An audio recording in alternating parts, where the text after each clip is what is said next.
This is my lateral hip series, so you can follow along here. Feel free to modify the reps as you need.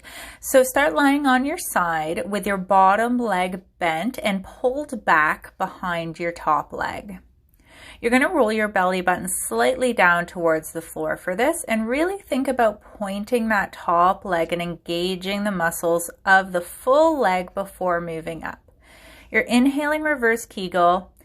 Exhale, pelvic floor activation and lift, unless I've given you alternative cues. We're doing 10 repetitions here of this straight leg lift, looking to lift the leg with the glute muscle in the back. You can turn the toe slightly up towards the ceiling if you'd like for that as well. Second exercise is clamshell. So just set up as you can see here, hips at a 45, belly button pointed towards the ground. And again, you're using that lateral hip muscle to generate the movement. Inhaling reverse Kegel, exhale Kegel, TA, core, and lift. Looking to minimize the rocking back. And we're doing 10 reps here, but again, you don't want to be pushing through pain.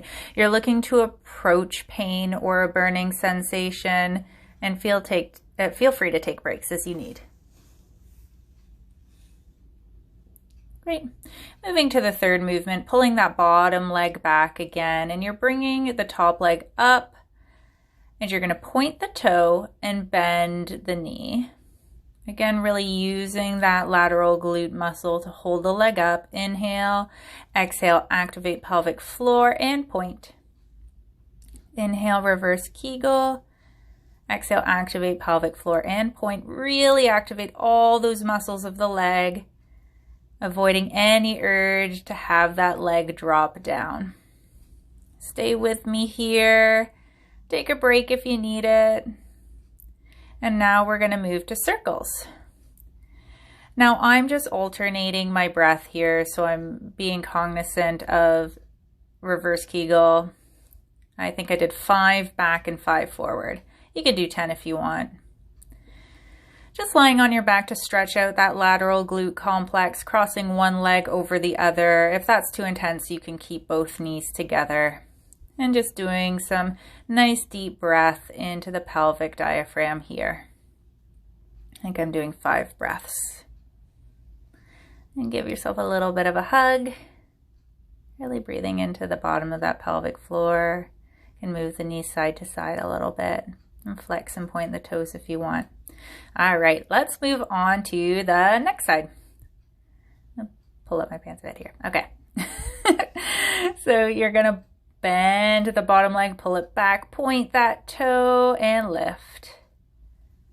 Now I jump right into it because I'm really used to getting into that reverse Kegel and that Kegel, that piston that you're working on. But if it takes you a little longer, that's okay. And I'm really pointing that leg and using that lateral muscle to pull that leg up. Couple more here.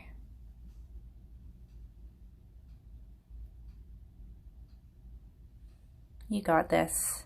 Keep going. Awesome. Now setting up for that clamshell on this side, using that lateral rotator group. Inhale, exhale, Kegel, and rotate. Really trying to keep those feet together. Awesome.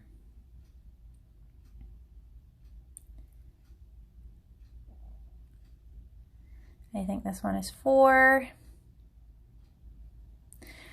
The reps aren't really as important as long as you're not doing like 15 on one side and 3 on the other. What you're really looking to do is get that muscle working.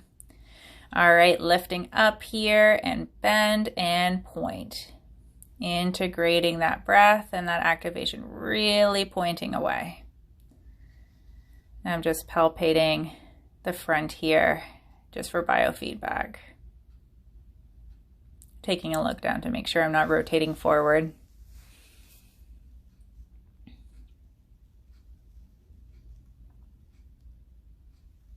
Couple more here.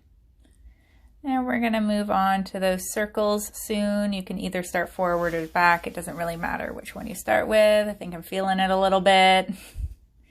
And feel free to take breaks. This series can be worked up to doing like 25 reps of each exercise. It's really great. I love this series. And I think I'm feeling a downward dog here. Or downward dog, oh my goodness, extended child's pose. That is not a downward dog. Great, take care. Hope you found this